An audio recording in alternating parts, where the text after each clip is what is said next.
բոլորին տանելու են։ Մի բան կխնդրեմ մեզ դիտողներին, որևէ քաղաքական հետապնդման պարագայում պետք չի խորանալ գործի մեջ հասկանալու, թե ինչ գործ են իրենք փորձել կարել կոպիտ ասած այդ մարդու վրա։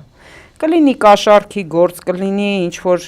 վատ արտահայտություն անել, կլինի ահաբեկչություն, չնայած քիչ-քիչ ապացուցվում է, որ որևէ մեկի տակ իրենք հիմք չունեն, հա, օրինակ մեր գործի պարագայում այդտեղ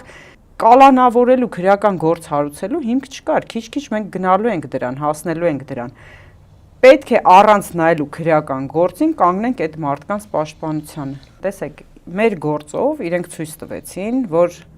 ոչ ոք ապահովագրված չի, իրենք վերցրեցին տարբեր շրջանակներից մարդկանց, մեզ հետ կա եպիսկոպոս, մեզ հետ կա ազգային ժողովի պատգամավոր, կա կին, կան գործարարներ, կա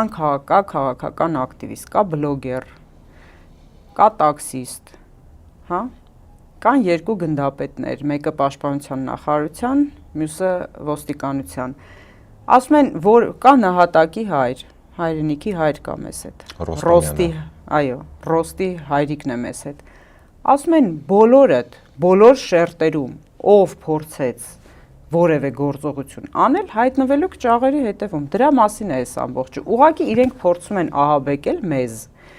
բայց մենք այնքան կոփված ենք, որ որևէ մեկը չի ահաբեկվել, ինձ հիմա պատահում է դրսում հանդիպում են, ասում են, ոնց ես հիմա դու գնում խոսում, չես վախենում, հիմա խոսացողներին բոլորին տանում են բանտ, ասում եմ, դες եղել եմ այդ բանտում, գիտեմ ինչ է այդ բանտը, անցել եմ այդ ամեն ինչի միջով,